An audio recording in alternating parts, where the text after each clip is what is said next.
Heyrur í mér núna, skotta. Heyrir alheimurinn í mér. Það ágætt. En, já, ég býð ykkur aftur velkomin á Óskarsvökuna. Þar sem að alheimurinn heyrði ekki í okkur áðan, nema slitrótt, sennilega. En nú held ég að þetta sé nú allt saman svona í nokkuð góðu lagi. En við erum semst að reyna að beita hér, það er svona stefna hjá okkur núna hjá Gunnarsstofnun að reyna að streyma viðburðum, jafnframt. Því að húspláss okkar er bara takmarkað, eins og sjáum á hér í dag. En þessi dagskrá sem við bjóðum hér upp á í dag er sem sagt tileinkuð þessu 100 ára afmæli Óskars Halldórssonar frá Kórustaðagerði og ber mark þess. Eitt af því sem að hann stóð meðal annars fyrir var endurútgáfa, eða ný útgáfa í rauninni, ný og vönduð útgáfa á þjóðsögum Sigfúsar Sigfússonar. Og var það svona það verk sem hann var í miðju kafi við þegar að hann lést 1983. Og við erum hérna með svona dagskráin verður svona nokkurn veginn þannig að ef ekki komu upp miklir tæknilegir hnökrar þá verður þetta svona rúmur klukkutími sem við verðum hér saman. Og við byrjum á því að heyra spilaða hér á skjánum kynningu Stefáns Boga Sveinssonar, stjórnarformanns Sigfúsarstofu, á hvað Sigfúsarstofa er nú, sem einhverjur hefa kannski rekið í rogastans sem hérna einn af aðstandendum þessa viðburðar. En stendur semst að þessum viðburði með Gunnarsstofnun og afkomendum Óskars sem eru komin hér, þau eru hér 5 systkini. Og síðan munum við náttúrulega í kjölfar þess fá að heyra eina góða Sigfúsarsögu úr hans fórum og Arndís Þorvaldsdóttir ætlar að leyfa okkur að heyra það. Síðan ætla ég svona að renna yfir ævi og störf Óskars sem já, gefur okkur svona og þeim sem kannski koma hér og þekkja kannski minna til Óskars að gefur innsýn í hans líf og störf. Svo er svo skemmtilegt að börn Óskars ætla að lesa hérna úr bréfum fjölskyldunar í Kórustaðagerði til hérna sem að hann fékk send suður og eitthvað fleira. Þetta er spennandi atriði sem ég bara bíð spenntur eftir að heyra. En bregður einhverju fyrir sjálft lífið í Hjaltastaðaþingáni fyrir áratugum. Og svo fáum við kannski að heyra aðra sögu frá henni Arndísi. Fáum svo kynningu frá Svanhildi Óskarsdóttur á nýju greinasafni sem var að koma út bara í vikunni á afmælisdaginn 27. október sem heitir Í Bragartúni og er sem sagt með greinum Óskars bókmenntir fyrst og fremst. Og í lokin þá fáum við hana Beggu, sagnakonu frá Fáskrúðsfirði, Berglindi Agnars, til að segja okkur eina góða sögu sem ég hef grun að eigi nú rætur í safn Sigfúsar. Þannig að ég sé bara skemmtileg stund sem við eigum og við byrja þá á því að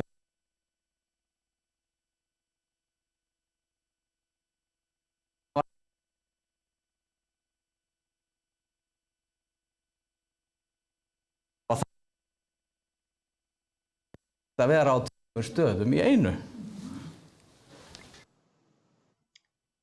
Góðan daginn. Ég langar til að segja ykkur svolítið frá Sigfúsarstofu, miðstöð fræða og sögu á Austurlandi. Þetta er ný og sjálfstæð starfseining sem nú er að stíga sín fyrstu skref. Þó svo aðdragandi að stofnun hennar hafi verið nokkur og að hugmyndin Sigfúsarstofu teygir sig býsna langt aftur í tímann. En formlega má segja að Sigfúsarstofa hafi litið dagsins ljós með samþykki bæjarstjórnar Fljótsdalshéraðs á stofnskráni, en það var gert á síðasta fundi bæjarstjórnar Fljótsdalshéraðs þann 16. september í fyrra. En eins og ykkur er svo væntanlega öllum kunnugt varð sveitarfélagið Múlaþing til í kjölfarið. En það var því kannski ekki seinna vænna að leggja lokahönd á þetta verkefni sem unnið hafði verið í nokkur misseri þar á undan. Frumkvæðið að verkefninu verður að segja að liggur þó að mestu leyti hjá Helga Hallgrímssyni, náttúrufræðingi á Egilsstöðum, en hann hefur árum saman unnið að því að halda minningu Sigfússonar þjóðsagnasafnara á lofti og tala fyrir því að verkum hans og arfleifð sé sýndur sómi með stofnun sérstakrar Sigfúsarstofu. Mín aðkoma að málinu var síðan í hlutverki mínu sem forseti bæjarstjórnar Fljótsdalshéraðs á þeim tíma.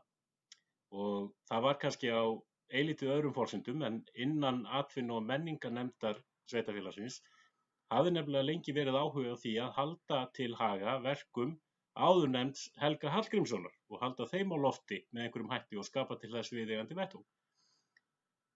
Það var því úr að ég og Óðinn Gunnar Óðinsson, sem þá var atvinnu- og menningarfulltrúi Fljótsdalshéraðs, fengu það verkefni að hefja viðræður við Helga og Agnesi dóttur hans það hvort ekki væri vilji til þess að gera eitthvað í þá áttina.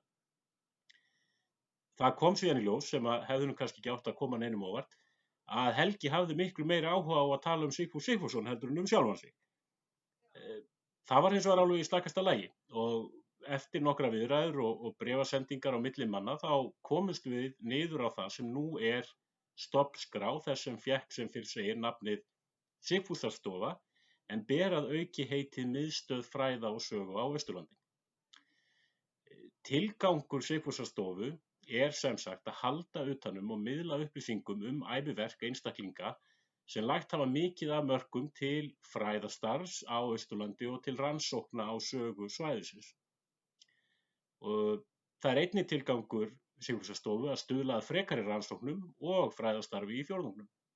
Og þar sem stofan kennd við Sigfús Sigfússon, þá það einnig sérstaklega tilgreint í stofnskránni að hann sé einn þeirra einstaklingar sem stofan á að vinna með. En síðan má búast við því að þeir verði fleiri og því ekki að neita að stefnt að því að Helgi Hallgrímsson verði einn þeirra, en vitaskuld mætti svo nefna fleiri og hafa raunar verið nefnd fleiri nöfn í þessu sambandi án þess að einhver sérstök ákvörðun hafi verið tekin það. Sigfúsarstofa á sér ekki eiginlegt heimili eins og en gert ráð fyrir því að verkefni stofunar verði unnin í nánu samráði við aðrar stofnanir á svæðinu eftir því sem við á. Og það fer því mjög eftir þeim verkefnum sem uppkoma hvernig þessu verður háttað, en þó rétt að geta þess að rætt hefur verið að Sigfúsarstofa geti fengið einhvers konar varanlegt aðsetur í safnahúsinu á Egilsstöðum, en það stendur nú fyrir dyrum að byggja við húsið og hafa þær hugmyndir sem liggja á teikniborðinu þar gert ráð fyrir að þar verði að finna svonefnda átthagastofu, þar sem safnað verði saman ýmsum fróðleikum Austurland, auk þess sem mögulega verði hægt að gera ráð fyrir vinnuaðstöðu fyrir fræðafólk í tengslum við hana og fleira í þeim dúr. Þetta svo sem enn á frumstigi en það verður mjög spennandi að fá tækifæri til að móta starfsemi Sigfúsarstofu nánar. Stjórn stofunnar þannig skipuð að sveitarfélagi tilnefnir 3 fulltrúa í stjórn, sögufélag Austurlands tilnefnir 1 og forstöðumenn safna í safnahúsinu, það bókasafns héraðsbúa, minjasafns Austurlands og héraðsskjalasafns Austfirðinga, tilnefna úr sínum röðum 1 stjórnarmann. Og það einmitt sá sem að hér talar. Ég kem þarna inn sem forstöðumaður héraðsskjalasafns Austfirðinga og á fyrsta fundi stjórnar Sigfúsarstofu var mér falin stjórnarformennska og þá var einnig samþykkt að Sigfúsarstofa myndi koma að þessari dagskrá Óskarsvöku í samstarfi við afkomendur Óskars Halldórssonar og Gunnarsstofnun á Skriðuklaustri. Þannig að þetta því fyrsta verkefni Sigfúsarstofu en framundan spennandi vinna við að móta starfsemina frekar og ég bind miklar vonir við að Sigfúsarstofa geti aukað og eflt fræðastarf og menningarlíf á Austurlandi. Ég vona sannarlega að þið njóti dagskrárinnar sem í boði hér í dag og sendi ykkur kæra kveðju einmitt héðan úr safnahúsinu á Egilsstöðum þar sem að Sigfúsarstofa mun væntanlega eiga svona sitt megin heimili þegar fram í sækir.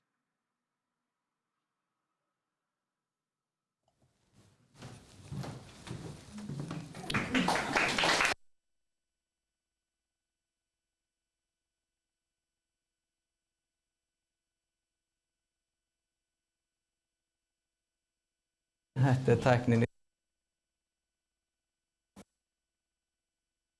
og ég örugglega bara að setja sínum og njóta Benedikts búáls. Það sem að ég lofaði ykkur áðan var hins vegar að við fengjum þá að heyra hér eina sögu úr smiðju Sigfúsar og hún Dísa ætlar að leyfa okkur að njóta. Dísa, má ég fá þig hérna upp og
þá sagði ég strax, það get ég ekki.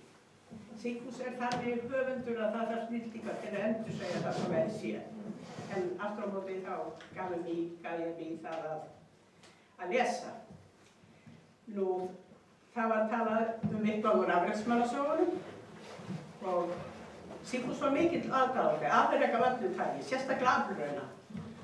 Og hann í 2 bindum úr 10 binda, 11 binda verki, þá það nánast allt það svona kert við afreksmenn. Nú hann var mikið hrifinn af öllum kraftaköllum og það var samt ekki kraftakall sem ég ætla að lesa heldur kona. Og það var svolítið öðruvísi í þá daga. Í öllum afreksmanna sögum Sigfúsar eða sem að hafa yfirskriftin afluraunin aðeins ein kona. En nú eru konur að gera gamlir frægan út öllum löndum. En ég hugsa sem ekki margt líkt með þeim og Ísfold í Fagradal.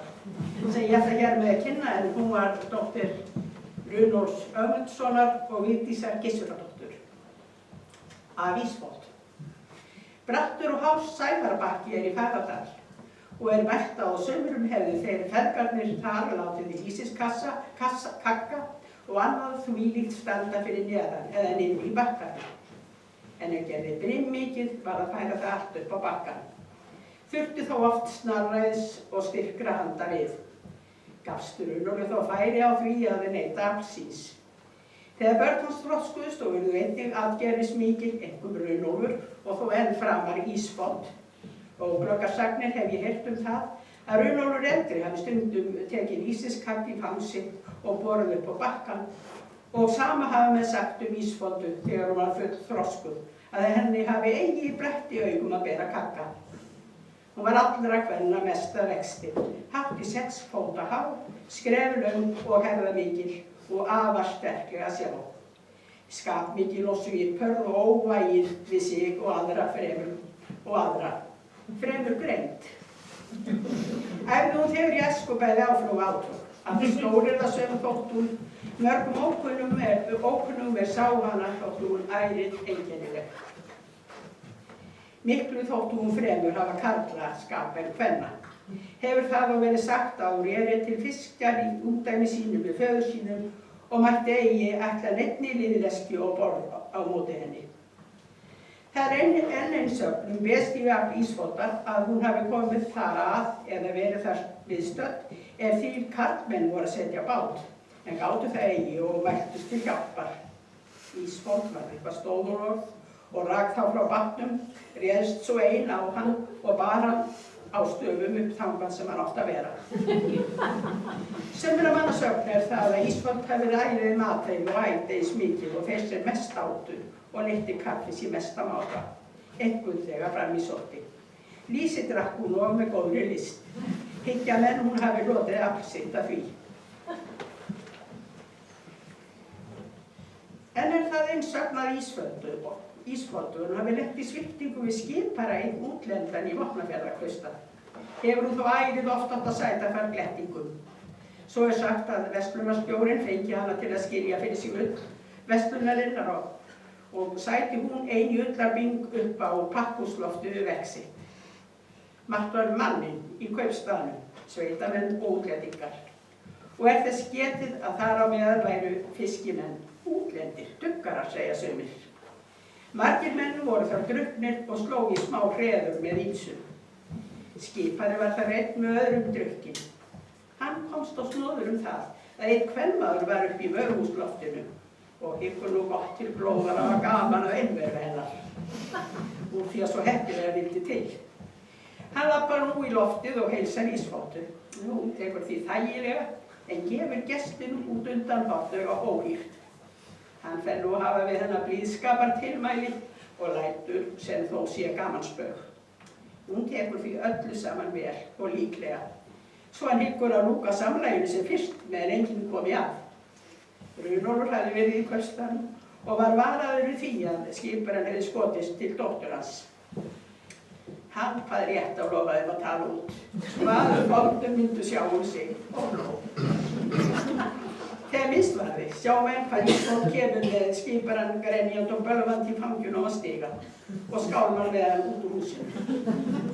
Áhorfendunum mörgum þóttu þetta fáséð því skiparinn var með allt á hælunum og vöxtu fast. Ísfold leit með kuldaglott í kringu sig og stefjaði ofan á sjónum og fleygði honum á kall. Rospu margir heyranlega. Skiparinn káði land og jók spölbænum yfir Ísfoldu og lét eigi sjá sig á almennafæri fyrst á eftir. Brá hann aldrei framar og samlags tilmæli við Ísfoldu. Þótti mörgum maklega við hann gert. Því all nærgöngu hann þótt áður við kvenkynnið og djarftækur og forborðu gæri. Jósef, son Sigfúsfari Sunnudal, réði með Ísfoldu, ungur og fleiri mönnum. Eitt sinn komu þau að landi í brimsvarra miklu. Stökk hún þá börfið skessarunni borðið lendingu í mitti og hélt svo hvergi sveif báturinn en greip annar hendi í herðar mér og þekkti mér langan upp í sandinn, rætti hann. Ýmsir þeir menn treystu sér vel, gerðust til að reyna sig við Ísfoldu. Sigurður Heiðarssyni, sonur Benediktsar Rangá, sonur séra Grímóls, var mikill fjörmaður og glímumaður góður og treysti sér vel. Hann kom í Faradal og sló í flúskur við hann í fjósi. Lauk því svo sagt að hann hrykki í flóri. Ívar Jónsson sem lengi bjó að vaði skriddar var á fyrri ári sínum á útsveitum og fór jafnan í Vopnafjarðar kaupstað. Hann var sömulegis góður glímumaður og fínsterkur. Hann hafði forvitni á því að þreyta við Ísfoldu fáir þóttu standast. Letti þeir saman í baðstofu og áttust lengi við. Þóttist hann sjaldan hafa komið í jafnkrappan dans. Loks gat hann hafa komið á hann að bragðis og hraut aftur á bakinu var það úr þessu glens og gaman. Eigi var Ísfold einungis neyð til að segja handskipti við karlmenn. Hún vildi einnig sem aðrar heimildætur eiga gott við þá líka. Sagt að hún feldi hug til ungs manns Gísli Hét Gíslason frá Þorvaldsstöðum. Mjög efnilegs manns að ætti Sigfúsfari Sunnudal. Fór hann í Faradal í því skeini en eigi var þó að því að hann þýttist hana. Og fór svo að lokum að hann lagðist veikur.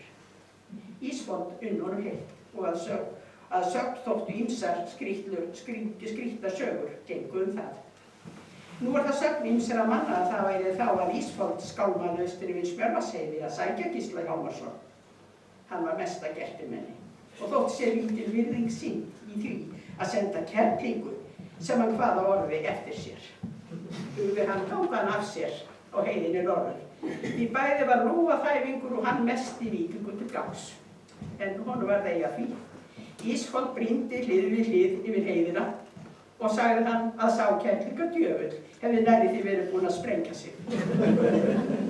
Gísla Gíslasyni bannaði á verki og dó hann í blóm aldursins. Ísfold lenti í tíi við mann Gunnlaugur hét, smámenni. Átti hún með honum son sem Úlfar hét. Séra Halldór Jónsson, hinn merki prófastur, hafði þá mikið hofskap og skýrði Úlfar. Á heimleiðinu var hann spurður það hvað sveitin hét í Faradal. Það sem allir eru, þar, svaraði prófastur, og þótti það gefa góða heimilislýsingu sem ekki geta. Úlfar var mesti atkvæðismaður og kallaður Úlfar Sterki. Hann var skemmtinn og drengur góður og laglegur í sjó, þrekinn vel. Hann var vinnumaður séra Halldórs tíma. Einu sinni segir prófastur við hann: hvernig stendur á því, Úlfar, þú bölvar aldrei? Ég hélt og hefði nú stundum heyrt það fyrir þér. Ég þarf þess ekki, mælti Úlfar, Fúsi gerir það fyrir mig. En hér stendur neðanmáls að Fúsi hefði illorðum strákur var í faraldrar. Nú hefði endan og svo á stuttum þætti afdrif Úlfars og fráfall Ísfoldar. Margar einkennilegar sagnir hafa eflaust verið til Ísfoldu og margt mjög einkennilegt frá henni að segja orðalag, útlit, verk og framkomu. En hér vantar kunnugleik til þess. Heyrti ég hún hafi lengi haft hann síðan eða fram í elli að róa sæ til fiskjar, enda þurftu mikils bæði með mat og kaffi. Loks hrökk Úlfar með konu og börnum til Kanada í Ameríku, en Ísfold var á Íslands til þess og bjó eftir í kofa einum í Vopnafjarðarkausta. Úlfar lifði þó eigi lengi vestur þar og hrapaði til dauðs í ískjallara 1906, en móðir hans lifði til næsta sumars og eftir. Lýkur hér þessum frásögnum, óvissum og sundurleitum. Nú það má geta þess að þegar að Úlfar fór til Ameríku þá var hann fæddur maður og átti 2 lítil börn sem voru á fyrsta og öðru árinu. Og nú þætti mig gaman að vita hvort að Ísfold eigi afkomendur í Ameríku. Já, vel gæti það verið. En svo langt bæst til að prjóna við þetta að nágrannakona mín til margar ára var Stefanía Valdemarsdóttir, Montfirðingur, fædd þar á Uppvæli. Og einhverju sinni þegar ég hefði verið að lesa Ísfoldu, þá fór ég að spyrja hana hvort hún myndi hvort hún hefði heyrt hafa hana eftir, því hún náttúrulega fæddist nokkuð löngu eftir hún dó. Og hún sagði það. Hún sagðist muna eftir kofanum sem hún bjó í. Hann hefði staðið langt fram yfir það að hún vildi eftir sér. Og það er kannski svolítið segjandi kjör þessarar kraftakonu í ellinni að kofinn var kallaður Hörningur. Takk fyrir.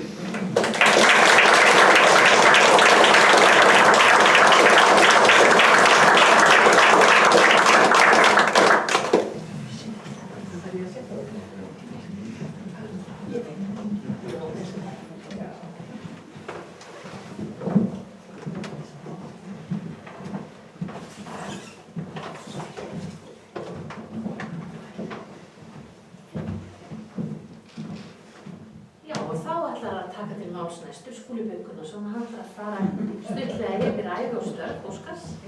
Svo vel, Skúli. Það var með það, það er ekki. Það er ekki.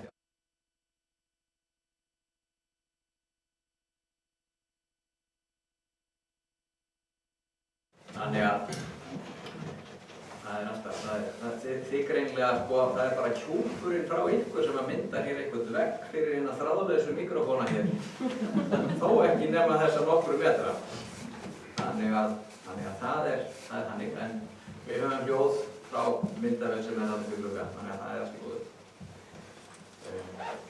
Það erum kannski að lækka niður eins og er á, þeir eru á skota. En, já. Og í dag þá minnumst við þess að 27. október síðastliðinn var öll liðin frá fæðingu Óskars Ólafs Halldórssonar frá Kórustaðagerði í Hjaltastaðaþinghá. Foreldrar hans voru Halldór Einarsson og Jóna Jónsdóttir sem giftust árið 1918 og bjuggu fyrst í Hallfreðarstaðahjáleigu í Hróarstungu en fluttu síðan 1920 á Kristfjárjörðina Kórustaðagerði í Hjaltastaðaþinghá. Jóna, hún var dóttir vinnukonunnar Ólafíu Pálsdóttur, fædd í Firði í Mjóafirði en braust til mennta eigin ramleik. Hún lærði 17 ára gömul fatasaum á saumastofu í Reykjavík og var í vist þar syðra uns hún náði að kosta sig sjálf í hússtjórnardeild Kvennaskólans. Hún fór samt aftur austur en leið ekki á löngu þar til tungumenn kostuðu hana suður á námskeið til að læra til ljósmóður hjá landlækni. Ljósmóðurstarfi í tungunni gegndi hún í 3 ár. Þar kynntist hún Halldóri, því að hann bjó einn með föður sínum Einari Söðlasmið í Hallfreðarstaðahjáleigu. Halldór hann átti þess aldrei kostast undan á, en hann var hagur á tré og járn og umfram allt að þá var hann bókneyður og hafði brennandi áhuga á náttúruvísindum og stjörnufræði ekki síst. og á áttræðisaldri að þá flutti hann meira að segja nokkur erindi stjörnufræði í útvarpinu.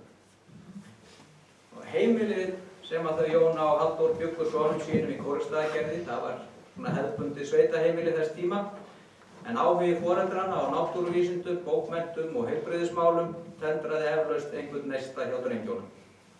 Ljósmóðurstörfin, þau útheimtu fjarvistir móðurinnar frá heimili og í grein sem Óskar skrifaði móður sína og birtist í bókinni Móðir mín húsfreyjan árið 1977, að þá segir hann að sem barn þá hafa hann oft verið hræddur að hún kæmi bara ekkert aftur úr yfirsetunum.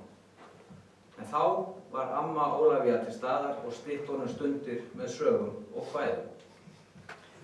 Nú gerðist strákarnir eins og faðir minn, Gunnar Guttormsson frá Svínafelli kallar það jafnan, þeir voru 3. Einar var 2 árum eldri en Óskar og lærði búfræði við Hólaskóla en starfaði lengst sem lögregluþjónn í Reykjavík. Þór var yngstur bræðranna, fæddur 1929 eins og pabbi og hann nam læknisfræði og stundaði meðal annars sérnám í Svíþjóð og var svo lengi yfirlæknir á Sólvangi í Hafnarfirði og helgaði sig öldrunarlækningu. Óskar Ólafur, hann hleypti hins vegar heimdraganum 19 ára, fór í Eiðaskóla og útskrifaðist þaðan 1941. Þá haustið fór hann suður í Kennaraskóla Íslands og lauk kennaraprófi 1944. 23 ára gamall hóf hann kennslu við Laugarnesskóla, fyrst við barnadeild en kenndi síðan gagnfræðadeildina frá 1950 og allt til 1958. En þekkingarþorstanum var nú ekki svarað. Óskar hann las utanskóla til stúdentsprófs við MR, samhliða kennslunni í Laugarnesinu og sett upp Hvítakolli 1953. Á þeim árum tókust ástir með honum og Sigrúnu Árnadóttur sem einnig las utanskóla við Menntaskóla. Þau giftu sig 1952 og á Laugateigi 54 í húsinu sem Óskar byggði með sveitunga sínum og samkennara Magnúsi Árnasyni, föðurbróður mínum, bjuggu þau Sigrún sér heimili og börnunum sem áttu eftir að verða 6 talsins. Og Sigrún hún starfaði mikið við prófarkalestur og þýðingar og færði okkur til dæmis hann Einar Áskell á íslensku. Og á Laugateiginu var því íslenskri tungu og bókmenntum gert hátt undir höfði og ekki laust við að börnin hafi smitast aðeins af þeim áhuga foreldranna. Nú stúdentsprófið það opnaði dyrnar til æðri mennta og Óskar á nám við norrænu deildina við Háskóla Íslands haustið 1953 en sinnti jafnframt fullri kennslu í Laugarnesinu. Eftir 1 misseri þó, veturinn 1956-57, þá fékk hann orlof frá kennslunni og fór þá til Kiel í Þýskalandi og nam germönsk fræði. Kandídatsprófið í íslenskum fræðum var í Höfn 1958 og skrifaði Óskar lokaritgerðina kvæðaflokkinn á ferð og flugi eftir Stefán G. Óskar tók við stöðu íslenskukennara við Kennaraskóla Íslands nýútskrifaði 1958, gegndi henni til 1964 þegar hann var námsstjóri í íslensku við barna- og gagnfræðaskóla. Óskar var námsstjóri til 1968 og á þeim árum þá hélt hann meðal annars námskeið fyrir börn og kennara í Reykjavík til að kenna þeim harðmæli. Enda höfðu íslenskumenn á þeim tíma miklar áhyggjur af linnmæli og þokulumæltum framburði hjá borgarbörnunum þar sem að foreldrarnir hefðu lítinn tíma til að tala við þau eða lesa fyrir þau og þau hefðu ekki hinar eldri kynslóðir í kringum sig eins og börnin í sveitum landsins. Árið 1968 fékk Óskar síðan stöðu lektors í íslenskum bókmenntum við Heimspekideild Háskóla Íslands og kenndi íslenskar bókmenntir þar allt til 1. október 1980 utan vetrarins 70-71 þegar hann var lektor í íslensku máli og bókmenntum við Uppsala Háskóla í Svíþjóð. Þess að geta Óskar var jafnframt settur prófessor í íslenskum bókmenntum fyrri alda 1972-74 þegar að Bjarni Guðnason sáli satt á þingi. Ég naut þess meðal annars þegar ég var í íslenskunni að sitja í tímum hjá Bjarna, þannig að þetta er allt kunnulegt fólk fyrir mér, nema Óskar, í miður. Og Óskar, hann var ábyrgur og traustur og því fékk hann í fangið ýmiss konar félagsstörf tengdust fræðunum.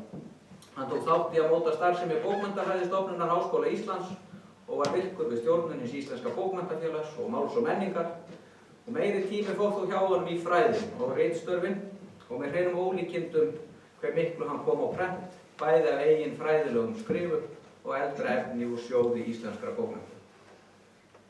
Hver hefur ekki flett upp í málsháttasafni þeirra Bjarna og Óskars?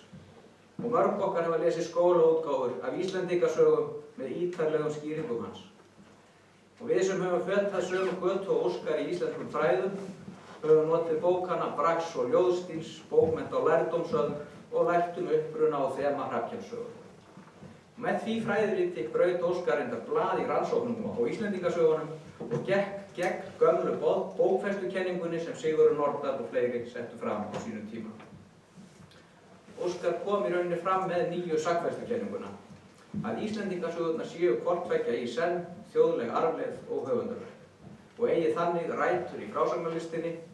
Frumefni Hrafnkels-sögu Freyskoða eru samkvæmt því munnmæli frá söguöld sem ganga milli kynslóðanna, en höfundurinn nýtir sér þau síðan, en hann setur jafnframt sitt mark á söguna eins og sjáum við meðal annars í Hrafnkels-sögu að hann staðbunnugur.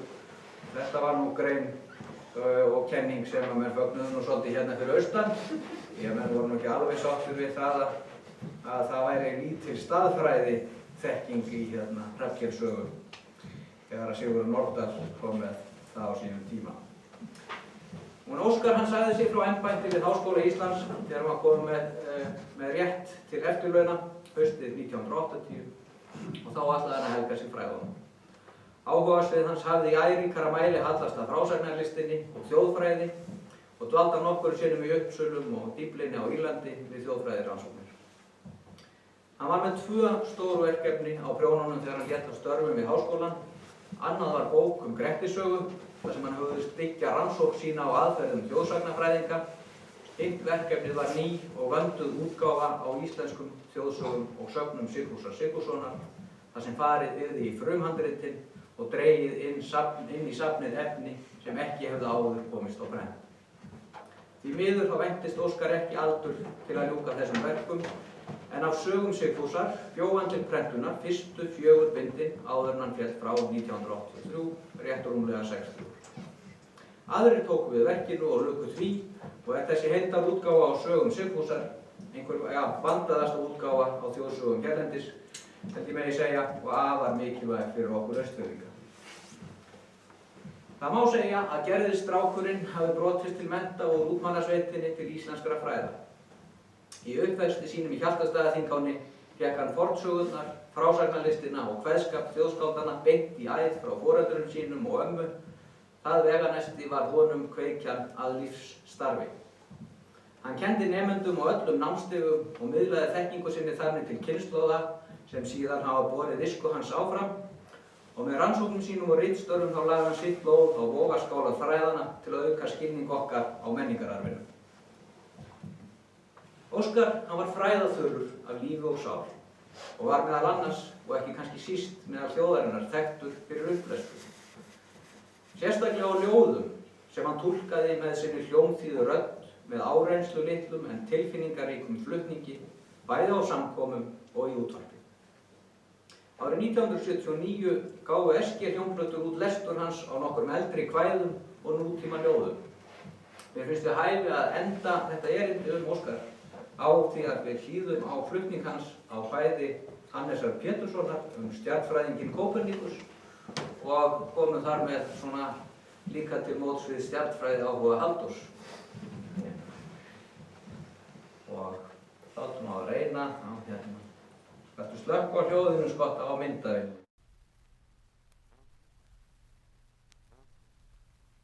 Kópernikus. Á kvöldin, undir kveiktu tungli og stjörnum, koma þeir heim af ökrunum.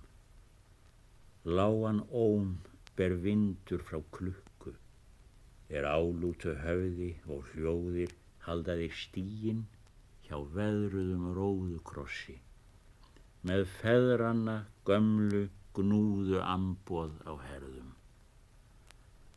En glaðir að allt skuli bundið svo föstum skorðum. Sjá, þarna tungl og vindar, hér vegur og blóm. Þeir vita ekki að hann, sem heilsar þeim oft á daginn, hjó þessa jörð af feiskinni rót og henti sem litlum steini, langt út í myrkur og tóm.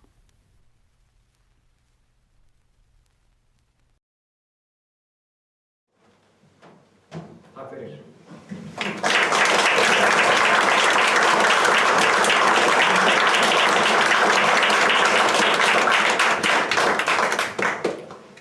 Ég vona að það hefði verið margar rangfærslur í þessu, en þau leiðrétta mér þá börnin sem á eftir og tækifæri til þess. En ég lofaði ekki víst að við fengjum þá aðra sögu úr Sigfúsi næst, áður heldur en við förum að síðan yfir í og heyrum bréfunum í Foringstaðagerði.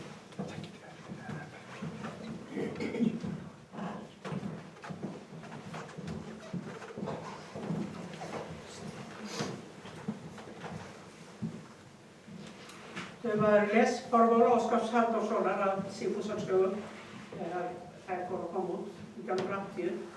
Þá segir við Sigfúsa hann eiginlega hefði átt að kallast rithöfundur og sagnfræðingur því að hann lánu sér með honum að hálsi fyrir það að endurreita frásagnirnar en hann var svolítið gjarn á það og þá fengu þær þar með þennan sérstaka stíl sem þið höfum örugglega heyrt í sögnunum Ísbóttu og ég ætla að halda áfram í afræksmanna þáttunum og lesa lýsingu á Hafnarbræðrum. Hafnarbræður, Hjörleifur og Jón, þeir voru synir Árna Gíslasonar skálds sem bjó í Höfn í Borgarfirði og konu hans sem hét Guðlaug Torfadóttir. Og það er nú þannig með Sigfús að ég þurfti bara að leita svolítið að því til að finna út hvað þessi kona hefði heitið þó að Árna væri skrifaður Langurkafli. En hér ætla ég að þegar ég sem sagt lestur, ég er svolítið gaman að segja ykkur það að það var Sigurður Óskar Pálsson sem að kynnti mig fyrir Hafnarbræðrum og hann sagði þetta er skáldskapur, þú voru að lesa þetta og þá átti hann að náttúrulega við þennan sérkennilega stíl Sigfúsar sem engu er líkur.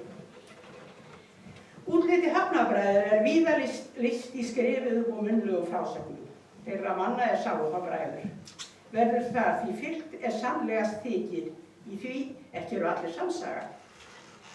Næstu árin eftir Skaftáræld svonefndan 1783 var víða bjarg þröng sem kunnugt er. Sparði Árni þá eigi fæðuföng sín við nauðstanda og sat því sjálfur í skorti. Synir hans voru þá tvítugsaldri og orðnir sægarpar miklir. Það var sagt að það væri oft aðal fæða þeirra áður en þeir réru að súpa sér sleif að sjálfur unnu hákarlalýsi úr lifrakökum föður síns og taka sér hákarlsbita með. Síðan brögðu þau í mat fyrir heimboð.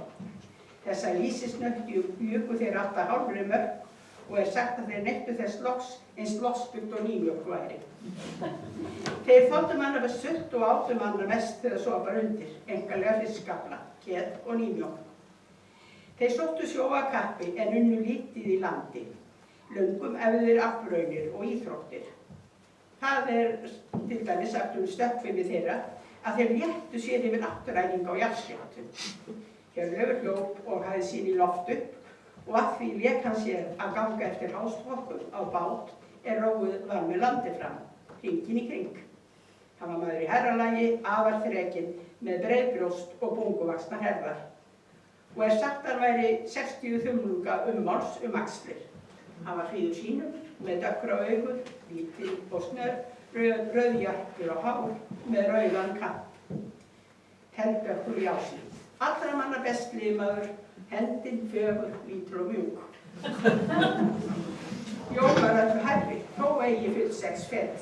Hann var enn meir herðar, miðmjór og limaður vel. Hann hafði þrýsta vöðva og afar gild liðamót og hendur stórar, hvítar, magrar og hnúa berar, en fingur fatta og mjúka. Hann var beinvaxinn sem hvönn. Hann var ljóslitaðri en Hjörleifur, bjartur og hörund með roða í kinnum, nefi stórt og líður á en hafið upp að framan. Hann var kinnbeinahár en mjór neðra andlitið og sögðu gamlir menn að það væri visst mark á þeim mönnum væru hamramir. Hann var rauðbleikur og hár og skegg, augun blágráðu lit, stillt og blíðleg, nema ef honum var illt í skapi. Þá tóktu fáir að sjá í þau, en slíkt bar örsjaldan við. Því maðurinn var allra manna stilltastur og viðmóts bestur hversdagslega og fáorðastur. Hann var fálátari og fáskiptari en bróðir hans, því Hjörleifur var ræðinn og skemmtimaður. Kölluðu sumir Jón koma einfaldlega fyrir og var þó talinn gagnvitur.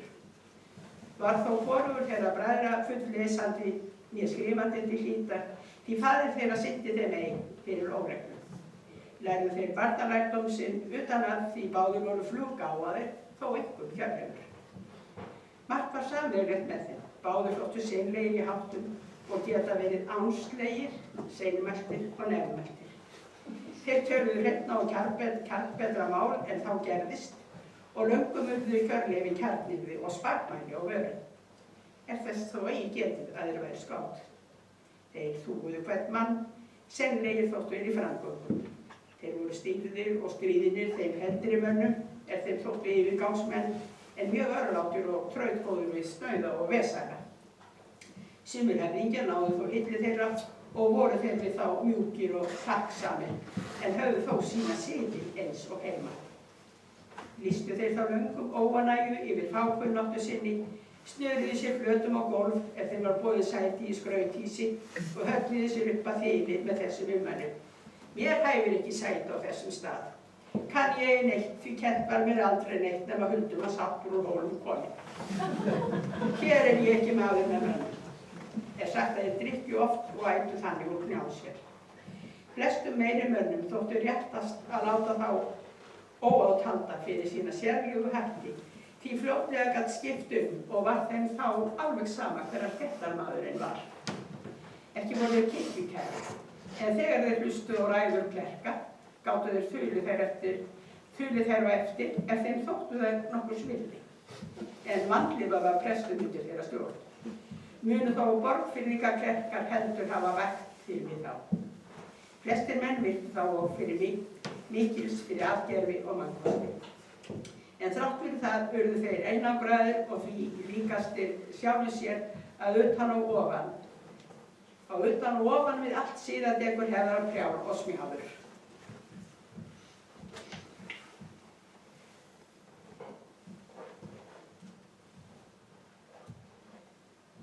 Þeir undu sig jafnan vest og sæ og fóru sér hægt í öllu þegar kirkjunar. Réru þeir seint og þunglamalega og létu síg af árum. Væri einhver í róðri með þeim og vildi taka róðurinn gest, sögðu þeir. Geymdu þér aflið vesalingur. Það var varnar orðtak þeirra. Þáka til meira þar til. Í öllu var Hjörleifur örgerðar en Jón og svo sterkur aðláður þeirra lengi verið. En Jón var þó mun sterkari. Hjörleifur var aftur á móti feimari og mýkri og meiri fjörmaður og kátari. Svo sögmarga í bökkum berðist með þeim þeir áttust við, átök og glímur og fleira sem reyndu að afkveira. Hélt Jón þá, Hjörleifi, reynum, en mjög ástúðugt var með þeim. Það enn sagt hætti þeirra að þeir hafa stundum byrjað á sínum endanum hvora á hákarlslifnum og étingsins saman að lykkjunni. Eftir þessari lýsingu verður það séð að sagnir hluta myndast þá á fleiru en afleirum. Þeir eru því snemma kunnur allt land og kallaði hafnabræður. Og svo til gamans sýnir ykkur það að allt þetta hafnabræður. Það alveg hægt að vera í sérútgáfu. Takk fyrir.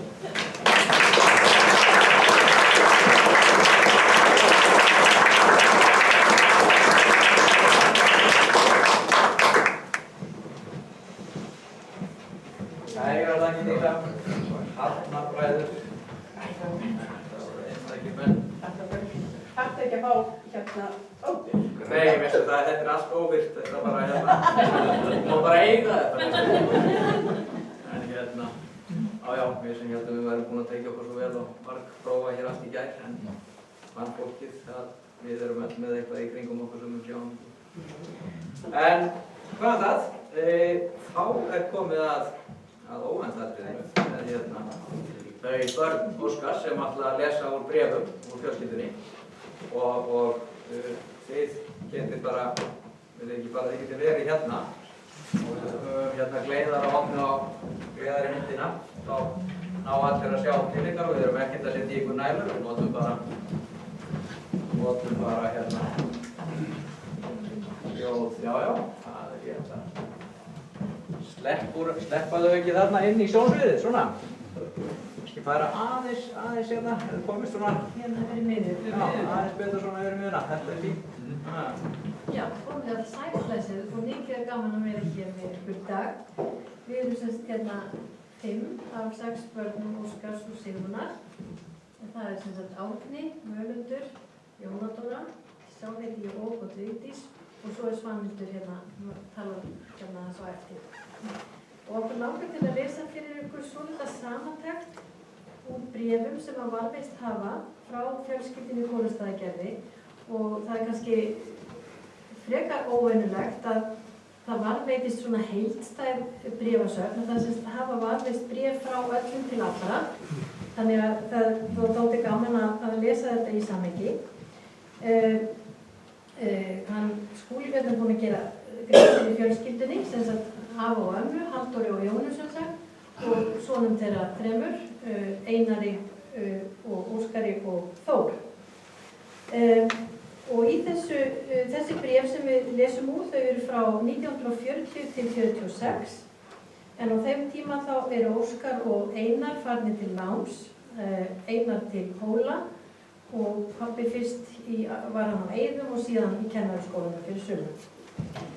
Og í þessari samantekt höfum við svona reynt að gefa svolítið innsýn inn í líf þessarar fjölskyldu á miklum breytingatímum þegar stríðið geisar og miklu fólksflutningar eiga sér stað frá sveit í form. Já, þá byrjum við bara. Haustið 1940 þá er Óskar kominn til Eiða, til náms og Einar var þar náttúrulega á undan honum og Einar skrifar Óskari. Ég hef heyrt að það verði ekki neinn samkoma 1. des á Eiðum, en sú frétt er ekki staðfest. Einar Pálsson sagði mér að það væri búið að stofna tóbaksbindindi, en allir brytu.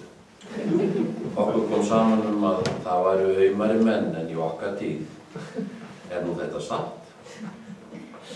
Árið síðar er Einar kominn á bændaskólan á Hólum, en Óskar áttur á móti suður í kennaraskólan og margt nýstárlegt í höfuðstaðnum.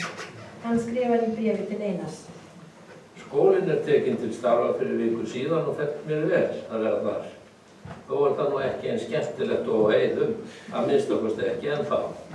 Það er æði langt að kennaraskólanum, þaðan sem ég bý, en þó þægilegt að fara leiðina því að það er svo lítil umferð.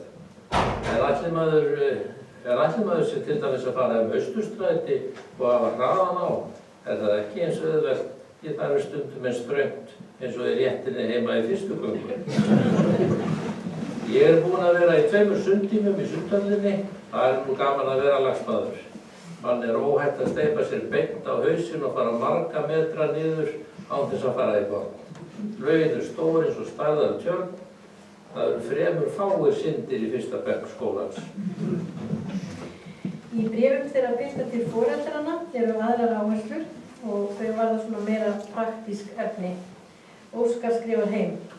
Ég fór fljótlega að leitast fyrir föt þegar ég kom suður og verði ég að segja að það var miður glæsilegt verk. Tilbúin föt var naumast að ræða og alls ekki úr innlendu efni. Og yfirleitt var flestum klæðskerum svo farið að þeir gátu ekki haft föt tilbúin fyrir en einhvern tímann seint í vetur eða vor. Gefjun og Álafoss taka engan saum fyrir áramót, samt hitti ég einn skrattara sem sagðist geta haft föt tilbúin eftir þessi mánaðamót, en ég þorði ekki að panta föt hjá honum, því að maður hefur ástæðu til að ætla að það sem lítil aðsókn séu léleg vinnubrögð. Litlu síðar hitti ég annan klæðskera sem sagðist geta haft tilbúin föt fyrir jólin, ef mikið lægi á þeim. Ég leitaði næst ráða hjá Guðlaugu Sigmundsdóttur og hún ráðlaði mér að láta þennan síðastnefnda sauma mér föt og það gerði ég, en þau föt kostaði 395 krónur. Það er mikið verð og var víðast svipað þar sem ég kom. Það er fljótlegt að losna við peningana þegar hingað er komið. Ég var svo óheppin að þurfa að kaupa allar bækur. Það var ekkert hægt að nota af því sem ég fór með, Svo þegar ég er nú búinn að kaupa mér frakka fyrir 100 krónur, borga 100 krónur í fötunum, kaupa harmoníku fyrir Lilla, það er fyrir Þór, fyrir Lilla, fyrir 125 krónur og harmoníku Betta til að sofa í fyrir 100, bækur og margt annað á ég aðeins 750 krónur. Í desember skrifar Óskar Einari. Ekkert er ég farin að stunda börn í skólanum enda hef ég varla átt samkvæmisfær föt. En fyrir jólin fæ ég nýju fötin og verða þau eflaust smart. Og Einar skrifar til afa frá Hólum. Skólalífið er nokkuð gott, það sem af er, þó er það með miklu grófari blæi en skólalífið á Eiðum. Yfirleitt erum við miklu frjálsari og skólareglur miðaðar við þroskaða menn en ekki við hálf uppalda krakka. Kennsluna er ekki margt að segja, mér þykir hún óþarflega lítil í yngri deild. Í engar smíðar er ennþá farið að kenna. Þeir bræður eru miklir áhugamenn leikfimi og í nóvember þetta ár skrifar Óskar til Einars. Í leikfuminni er Aðalsteinn alltaf að reyna að gera okkur að góðum flikkflakksmönnum og vonast ég eftir að við verðum það með tímanum, en annars er enginn á okkur sem byrjuðu þarna í haust búinir að ná því svo að lag sé á. Yfirleitt eru tæki góð í húsinu og plássið gott, til dæmis er það heljarmikið stökkbretti sem fjadrar svo mikið að maður þeytist hátt í loftið þegar maður stekkur á það. Eins og þú veist er að gera að koma nógu stífur niður úr armastökkinu og til þess verður maður að hafa flikksteyfinguna í huga strax þegar armastökkið er hálfnað og þá spýtist maður líka gríðarhátt upp og vona ég að ég eftir að fara öfugt heljarstökk. Stekkur þú ekki flikkflakk þarna og slærð ekki strákunum yfirleitt við í leikfuminni? Og hann víkur einnig að setiliðinni í þessu bréfi. Það ganga ýmsar sögur Bandaríkjamenn hér. Fyrir skömmu fréttist það að Bandaríkjamennirnir hefðu skorið eitt félaga sinn niður á Lækjartorgi og mannfjöldinn var svo mikill í kring að lögregla komst ekki að. Yfirleitt hafa Ameríkumennirnir ekkert við Íslandingum eftir slagsmála kemur og þá hafa þeir tekið upp á því að vera fleiri saman, til dæmis réðust 3 þeirra á 2 unglingsstráka en strákarnir hörfuðu undan. Þá bar þar að breskan hermann sem bauð þeim amerísku að slá sig og sló hann einn þeirra strax niður en þá flýju hinnir. Þessi Breti var æfður boxari, annars eru Bretarnir aldrei nefndir í sambandi við óeirðir. Líklega væri þeim amerísku ekki sérlega vel við að heyra svona históríur skrifaðar sig. Það er sem sagt gagn að bréfin er ekki skoðuð eins og í Þýskalandi. Sú saga heyrðist hér íslenskan mann sem út í Þýskalandi að hann kom bréfi heim og sagði hann að sér liði vel og hefði prýðilegt fæði. Það væri líkast á hótelunum í Reykjavík, til dæmis eins og á hótel Skólavörðustíg 9, en þar er einmitt tukthúsið. Þannig gat hann gert það skiljanlegt hvernig viðurfari væri. Í bréfi til móður sinnar í ársbyrjun 1942 gerir Óskar að umræðuefni munin á lífsháttum borgarbúa og sveitafólks. Nú verð ég víst að fara að hætta þessu. Klukkan er farin að ganga 1 og ég fer á fætur klukkan 7 eins og vant er. Ég vakna alltaf sjálfur á þessum tíma, en margir í höfuðborgin eru óttalega svefnpurkur, en það fara margir allt og seint að sofa. Dr. Broddi segir að Íslandingar haldi að þeir séu haldgerð þjóð, en samt séu margir kveifar og auðingjar, sérstaklega reykingar. Ég er farin að hugsa til vorsins og sumarsins og austfiskarhátt, annars get ég víst ekki sagt neitt skemmtilegt. Hver dagurinn er tiltölulega líkur hver öðrum í stórum dráttum, en auðvitað er alltaf tilbreytingaríkt að vera við nám, en sífelldar samvistir við annað fólk, oftast hégómlegar og tómlegar, eru einkenni hins borgarlega heims, segir Sigurður Nordal. Þetta skilur sveitamaðurinn vel. Í bréfi til Einars í janúar 1942 segir amma frá þorrablóti sveitarinnar og var ekki par ánægð með það. Nú er búið að halda þorrablóti og var heldur dauft yfir því. Það sagði ekki nokkur maður neitt. Það var nú reyndar talað nóg, en ég meina að það hélt engin ræðu sem hann kalla. Mér sýndist hálfgerður ólundarsvipur á fólkinu. Einar skrifar haustið 1942 en þá var hann búinn að vera 1 ár á Hólum. Ég nú búinn að kynna Skagafjörð dálítið. Hef ég séð svo það helsta sem vert að sjá. Þegar öllu á botninn hvolft, þá held ég að Fljótsdalshérað sé betri sveit en Skagafjörður. Sérstaklega ef fólki væri jafn hrifið af sveit sinni og forráðamenn sveitanna reyndu að gera eins fyrir sveitirnar og Skagfirðingar. Já, og Einar telur samt sem áður að félagasamtök unga fólksins í Skagafirði séu næsta báborinn í samanburði við sveitir austan. Hér vantar alveg foringja eins og nafnan á Eiðum. Einar lætur vel að Hólaskóla og öllum aðbúnaði þar og það greinilegt að hlutverk kynjanna eru rækilega niðurnjörfuð. Hann segir í bréfi til Óskars. Mér allt gott að frétta, hefði það upp á því allra besta. Ég ekki neitt líkamlegt erfiði annað en að vera í leikfimi og knattspyrnu, et góðan mat og yndislegar brosýrar blómarósir snúast í kringum okkur strákana. Vinna og gera allt fyrir okkur sem við förum fram á. Já, það sannköllusæla.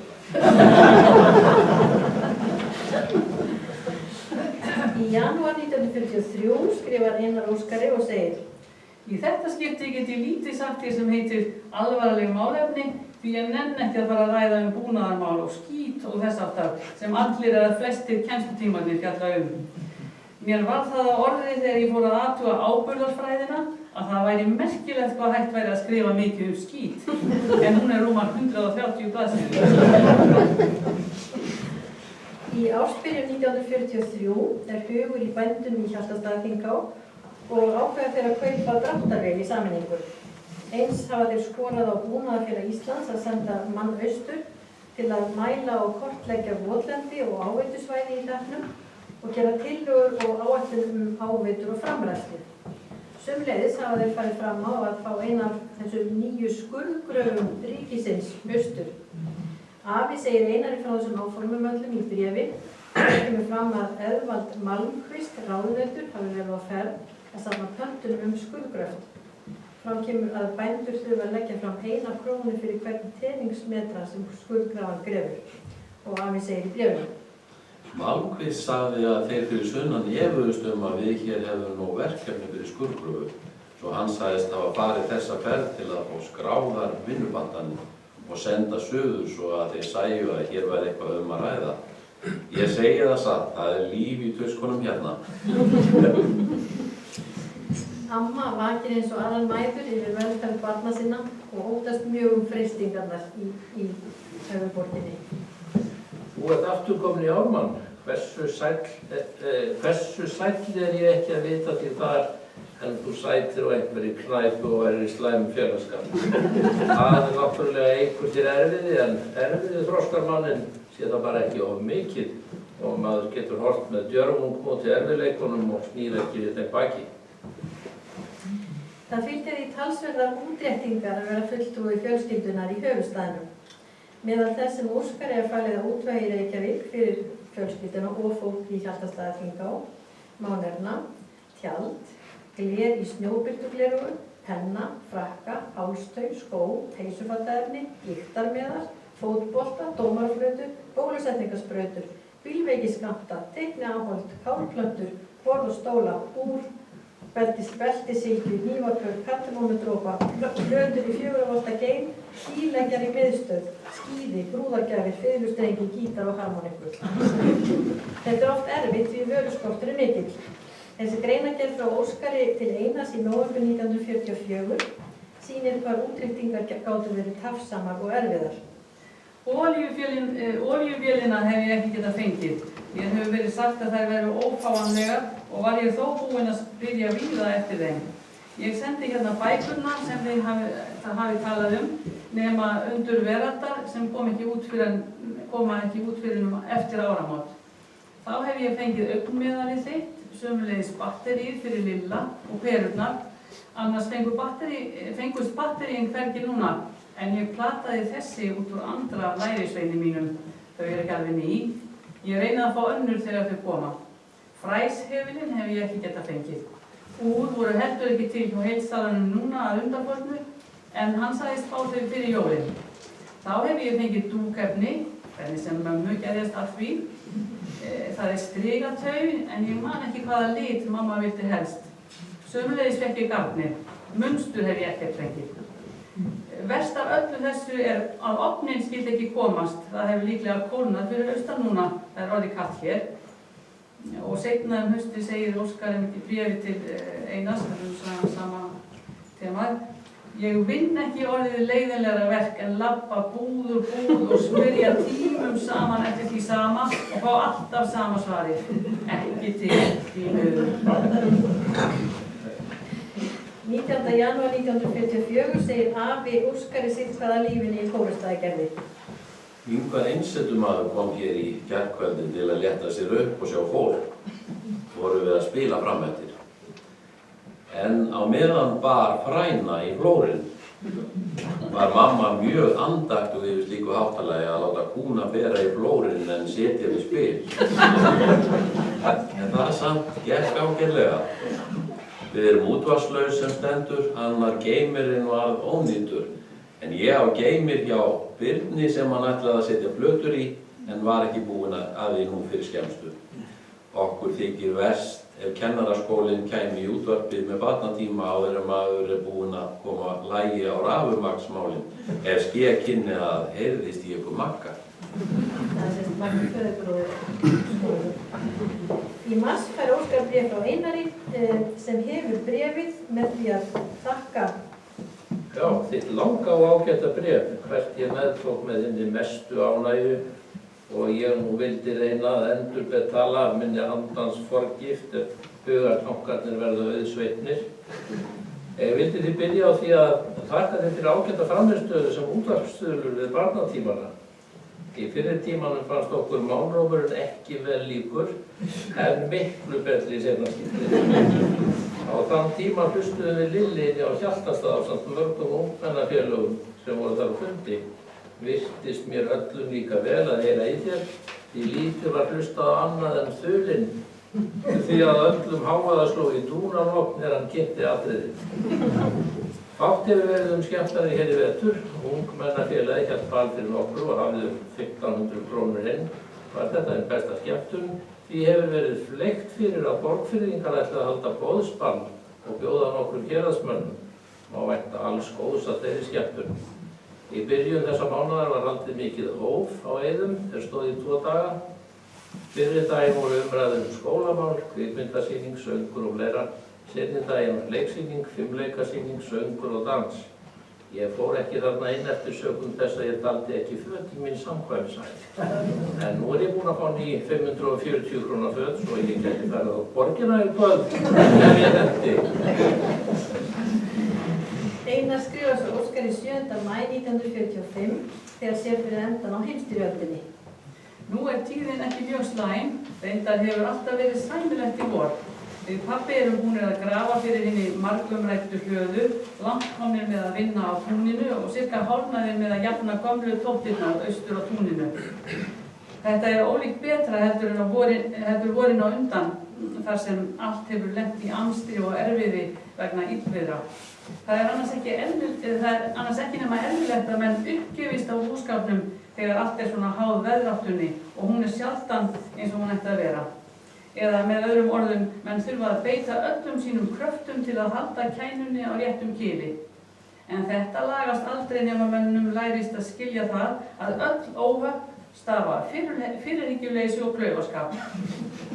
Hann var nýbúinn að stíga á ljáinn og lá í rúminu sem það var tíma til að skrifa. Og búskapur verður árangurslaust bakkaklóð í framtíðinni nema sér fyrir nægilega ræktuðu landi og breyttum aðferðum. Þetta bréf fer nú víst að verða hálfgert í molum því á forra mínútna millibili maður truflaður af fréttum ófriðarlok og þess á milli með fallegri músík og svo ég sjálfur lítið minna spenntur heldur en við að horfa á harða íþróttakeppni. Það nema von þegar öll veröldin stendur á öndinni af því sama.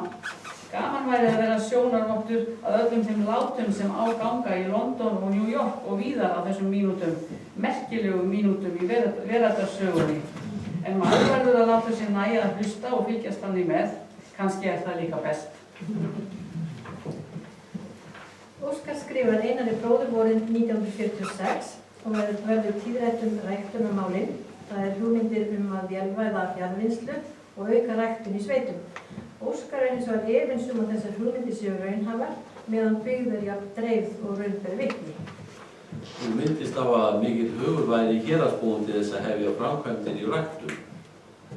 Þú hefur sömu skoðanir á ræktunarmálunum og flestir þeir sem ég hef átt tala þetta hér.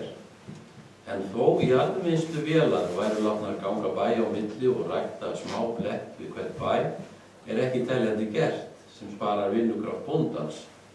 Útbeitarnauðsynin orsakaði dreifbýlið. Með öðrum orðum það að lífa af óræktuðu landi orsakaði það að hver bóndi þurfti landrými nóg. Dreifbýlið skapar svo samgönguvandamál. Eina flutnings- og samgöngutæki sem þýðir að reikna með til frambúðar bíllinn. Á þá að leggja vegheim á hvert bæ. Hraðinn í vinnubrögðin kemur ekki af sjálfum sér. Þegar dúnin orðin það stór að heifengur af þeim nægir, meginhluti heifinunnar vélræð, hver bær í vegasambandi, sími og rafmagn á hverjum bæ, þá fyrst komin hraði í vinnubrögðin. En hvaða líkur eru til þess að atvinnuvegur sem naumast ber sig geti staðið undir slíkum framkvæmdum? Hver á þá að borga brúsann? Til þess verður enginn. Þá ekki manað að ræða en að hætta að gera ráð fyrir framkvæmdum í þessu formi, en taka heldur eina ráði sem hæfir kröfum tímans, en það að færa byggðina saman. Fjölskyldan í Kórustaðagerði ákveður að bregða búi og flytja á munina. Þetta helgaðist meðal annars því að amma datt og lærbrotnaði og greyr ekki vel.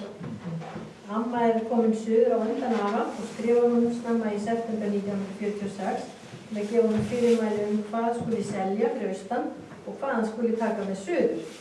Eins talar hún matinn og hversu mikið dýrtíð sé í Reykjavík. Blessaður komdu með kartöflur. Við höfum nú stundum þurft að kaupa kartöflur á 4 krónur kílóið og ég að óska að það væri betur horfnar hingað okkar kartöflur að heiman. Við lifum víst eins spart og hægt oftast fiskur og aldrei smökkum við egg. Skýrið hér svo vont að mér ómögulegt að bragða það. Jæja, vinur minn, ég veit að það erfitt verk að ganga frá öllu þessu drasli. Þú skalt ekki selja neitt sem þú heldur að þið getum notað hér, því hér allt svo dýrt. Seldu ekki koppana, því það alveg ómögulegt að fá kopp hér í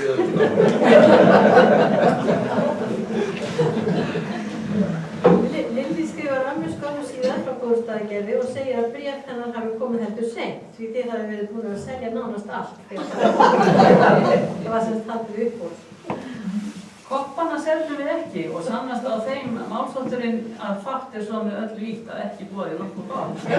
Fyrir illa hirðu á koppunum í sumar hefur sest í þá hlammsteinn, en þeir Einar og pabbi höfðu svo mikið að gera fyrir uppboðið að kopparnir urðu út undan með hreinsunina og það var ástæða fyrir því að þeir voru ekki seljum.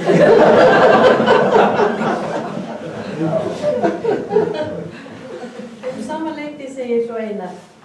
Það annars dálítið skrítið að þurfa nú ekki að reikna með því að maður eyði fleiri árum við búskapinn hér í Gerði. Hann allur að baki, en framundan eitthvað hálf ósýnilegt tilhlökkunarefni, einhver breyting og nýjung.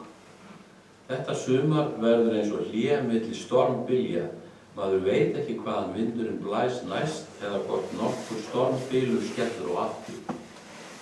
En hvað sem öllum fantasíum lífur, þá ég ánægður yfir breytingunum og hlakka til þess að komast héðan og í einhvern fjölbreyttara og raunhæfara mannfélag. Því raunverulega hef ég aldrei getað sagt mig við að setjast að í Hjaltastaðaþingá eins og sveitarandinn og stemningin hér á öllu. Það kannski hálfgert slys eða bara óheppileg stefna að hætta við hafið verk og byrja á einhverju nýju. En mannlífið veltur áfram eins og kúla á hálum fleti og einungis breytir stefnu eftir því hvernig honum hallar. Og ef við eigum að hafa gaman af ferðinni, verðum við að líta á viðburðina eins og vel samda sögu, bæði í fortíð og framtíð. Takk fyrir.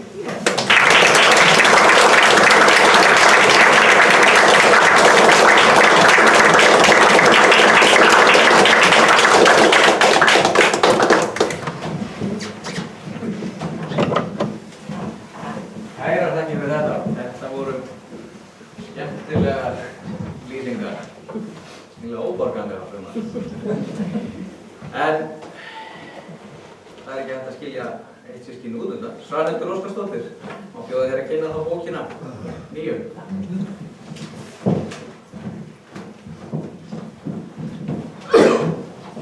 Já, komið sæl og ég endur á maður þakkir systkina minna, gaman að sjá eitthvað svona vörð.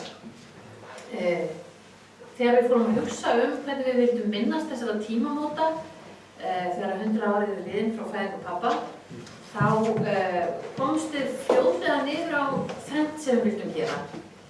Og það var í fyrsta lagi það að gera plötuna sem að Skúli Björn myndist á áðan, sem kom út 79, gera hana aðgengilega á tónlistaveitunni Spotify, þannig að þau sem ekki hefðu eignast plötuna á sinni tíð, eða jafnvel þau sem hefðu eignast hana og eiga ekki lengur grammófón til að spila hana og að þau getu aftur heyrt þennan ljóðalestur. Svo það gerðist semst í vor og er gaman að segja frá því. Í öðru lagi þá ákvaðum við að fara í gegnum all gögn og skjöl og bréf pabba og meðal alls bréfin sem komum við sögu hérna áðan og afhenda þau í Landsbókasafnið svo að þau verði þá aðgengileg þar öllum þeim sem vilja skoða og lesa og fræðast. Og í þriðja lagi þá ákváðum við að safna saman greinum eftir pappa á bók og hún er komin út líka og heitir Í Bragartúni, greinar íslenskar bókmenntir. Það er ekki hægt að koma öllu því sem að Óskar hafi ritað íslenskar bókmenntir milli tveggja spjalda í svona cirka þessari byggt, svo við þurftum að velja. Hvernig var valið? Jú, við ákváðum að leggja áherslu á þau svona 2 svið sem að hann sinnti mest síðustu árin eftir að hann var orðinn háskólakennari og það var annars vegar fornsögur og hins vegar ljóðagerð 19. og 20. aldar. Og þess vegna má finna hér bæði birt efni og óbirt. Hér er fyrst tímamótagreinin Hrafnkels-sögu sem Skúli myndist líka á áðan, uppruni og þema Hrafnkels-sögu. Og þar eru líka greinar Gretlu sem þóttu líka sæta tíðindum. Svo er hérna áður óbirt á íslensku inngangur af austfirðingasögum, það er að segja Vopnfirðingasögu og Þorsteinssögu hvíta og þáttum sem birtist á ensku fyrir inngangur að enskri þýðingu þessara sagna en í gögnum pabba það var sem sagt upphaflega handrit hans á íslensku og það er prentað hér og er afskaplega læsilegur inngangur af þessum sögum. Nú og síðan í síðari hlutunum þá eru sem sagt fjallað ýmis skáld, allt frá Bjarna Thorarensen til Hannesar Péturssonar. Þar eru greinar sem birtust í tímariti Máls og menningar á Skírni en líka áður óbirt efni eins og til dæmis erindi. Þar á meðal útvarpserindi sem að Óskar flutti árið 1977 á 150 ára afmæli Páls Ólafssonar skálds Pál og ég ætlaði bara svona aðeins til þess að gefa ykkur örlítinn svona, þetta er hungurvaka því sem er í bókinni, þannig að grípa hérna niður í niðurlagi þessa erindis. Bragðleikni Páls lýsir sér í flestum eða ekki öllum vísum hans. Hann hafði vald bæði á fornum háttum og nýjum, þótt hann kvæði hvað mest undir ferskeyttum rímnaháttum og sjaldan mjög dýrum. Marklítil fyllingarorð eða horntittir eru undrafátítt fyrirbæri í vísum hans og ljóðum. Það er alkunna að oft eiga vísuhelmingar illa saman þótt þeir hangi í rímböndunum, annar hefur þá verið ortur einungis vegna hins. Slíkt hendir Pál lítt eða ekki. Stakar hans er órófa heild, furðu oft aðeins ein málsgrein, ellegar að tengslin eru svo náin að helmingarnir verða eining. Hjá Páli varð liprust og geðþekkust sú glettni sem einkennt hefur austfirskan kveðskap allt frá dögum Stefáns Ólafssonar í Vallanesi á 17. öld. Þetta listfengi, ásamt kímnigáfu og hæfileika til að varðveita andartakið, á sennilega mestan þátt í hversu vel og lengi þetta skemmtilega skáld hefur létt mörgum sporin bæði heima og heima. Það eru sem sagt 20 greinar í þessari bók og hún er 327 blaðsíður. Vésteinn Ólafsson, fyrrum prófessor, ritar inngang að henni og það er hægt að kaupa hér eintak af bókinni ef þið hafið áhuga fyrir fram. En að lokum þá langar mig fyrir hönd okkar afkomenda Óskars að þakka samstarfið, þakka Sigfúsarstofu, hinni nýstofnuðu og Gunnarsstofnun fyrir samstarfið að þessu málþingi og ykkur náttúrulega fyrir komuna. Það ekki allt búið, þá við hefum eftir að heyra sögu.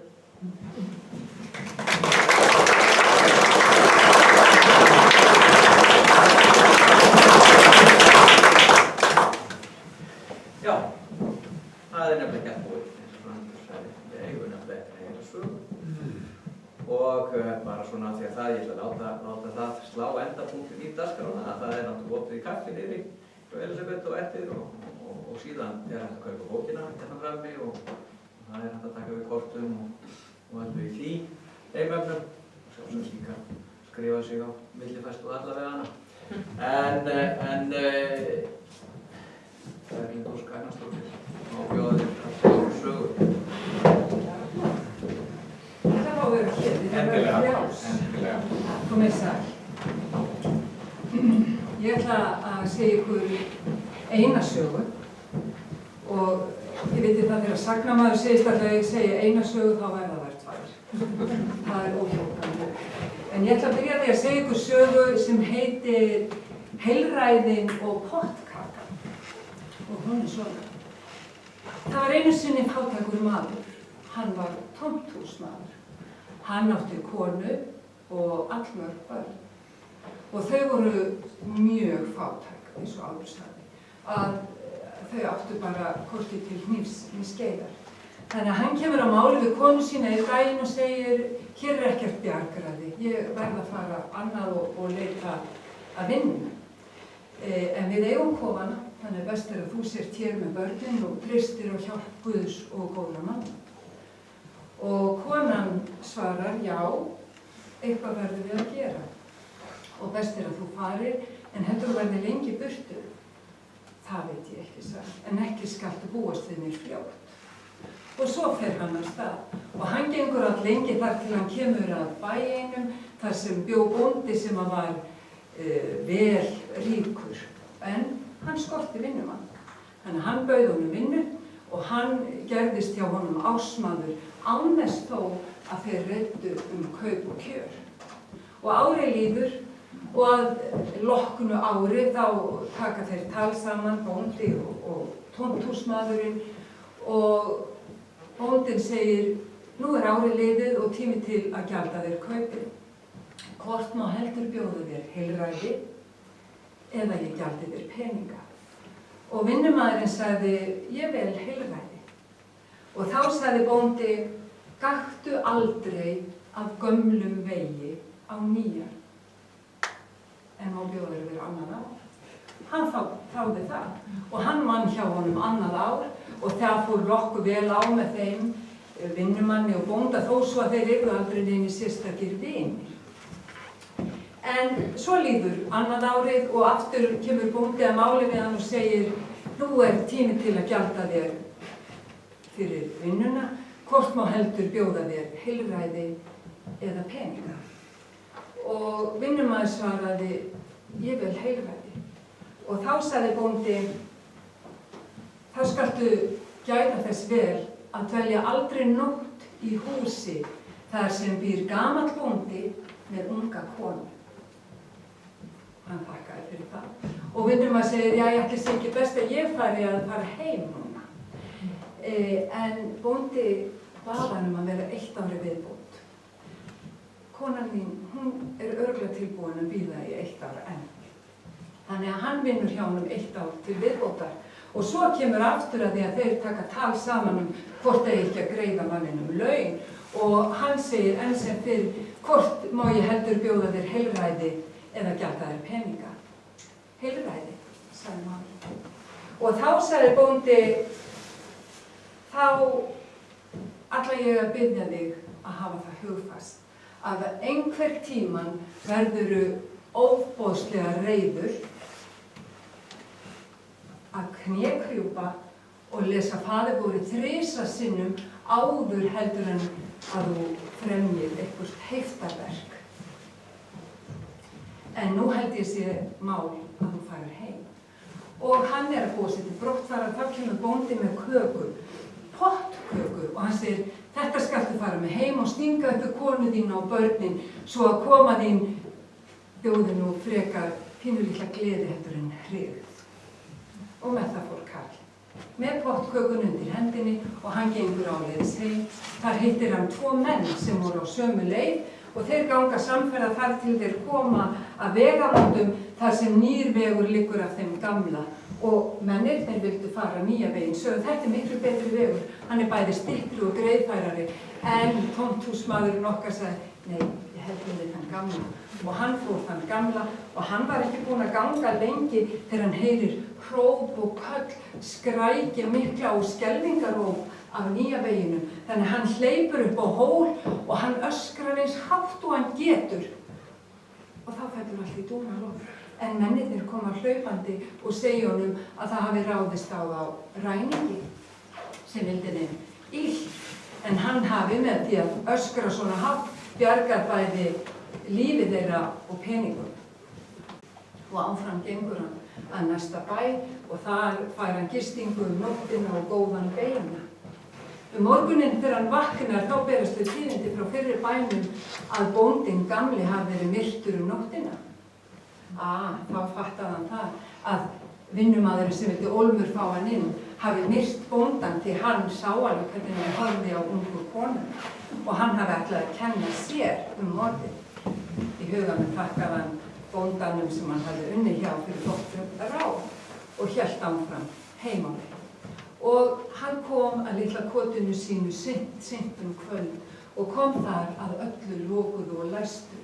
Svo hann ákveður að guða á gluggann, en þegar hann lítur inn þá sér hann konu sína þar inni láta vel að karlmanni og hann verður reiður. Hann hugsaði með sér að hún hafi náð sér í frið. Hann tekur hnífinn upp og hann ætlar að æða inn, brjóta sér leið inn og vega við bæði. En þá man hann eftir þriðja heilræðinu, þannig hann krýpur niður og fer að lesa faðirvorið. Og þegar hann er að ljúka við það í þriðja sinn, kemur konan hans út og heilsar honum fagnandi. Honum var nú runnin mesta reiðin en hann heilsaði henni fálega og sagði, hver var þetta sem hún varst að faðma þarna inni? Og þá svaraði konan, þetta var elsti sonur okkar sem er orðinn fullvaxta maður. Og þá eru fagnaðarfundir. En gleðin jókst nú allt töluvert þegar þau skáruðu pottkökunni og komust að því að hún var sneisa full af peningum. Bóndinn hafði borgað honum vel. Og þessi hjón lifðu vel og lengi upp frá því og höfðu bara býsna gott líf lengi frá hana. En mér langar að segja ykkur eina pínu litla sögur, svona alveg að lokum. Þið vitið að í sögum þá getum við lært svo býsna margt. Ef við lærdum ekki vísindi eða eitthvað sem við vitum í dag truflar okkur á mikið. En hér ætla ég að gefa ykkur eina góða skýringu á einhverju sem við öll vitum, en vitum kannski ekki á hverju í raun og veru það gerist. En það eru til margar sögur það hvernig mönnum heppnist fyrir óvarkárni og illa meðferð gagnvart dýrum. Og ein er af lóni. Maður einn var á gangi seint haust, var að líta eftir eggjum eða eitthvað þess aftar. Þegar hann kemur að lítlum hellisskúta og hann lítur inn og þar sér hann 7 lóur sofandi. En í þá daga þá trúðu menn því að fuglar væru í dvala yfir veturinn á landinu bláa. Þeir fyndu sér einhvers staðar helli eða skúta eða skorur og svæfu þar bara veturinn langt. Menn höfðu enga trú á því að þessir litlu, léttfættu loftfarar hættu sér út yfir hafið til annarra landa. En þarna kemur þessi maður og lítur inn og sér þessar 7 lóur sofandi og allar með laufblað í munninu. Og hann hugsaði með sér, hvað ekki gerist ef ég tek eitt? Og hann ákveður að taka eitt laufblað og koma svo aftur að vori því hann þekkti vel þennan stað. Hann var handviss um að rata aftur og hann gerir það, hann fer í burtu og kemur aftur næsta vor en þá sér hann 6 lóur syngjandi út á túni, en inn í skútanum liggja 7 visin laufblöð og 1 dauð lóa. Og hann gengur hryggur í burtu. En í refsingarskyni fyrir þetta setti Guð þann refsidóm á mannkynni að öll börn skyldu fæðast með hryggð í hjarta og þess vegna fæðast mannabörnin grátandi.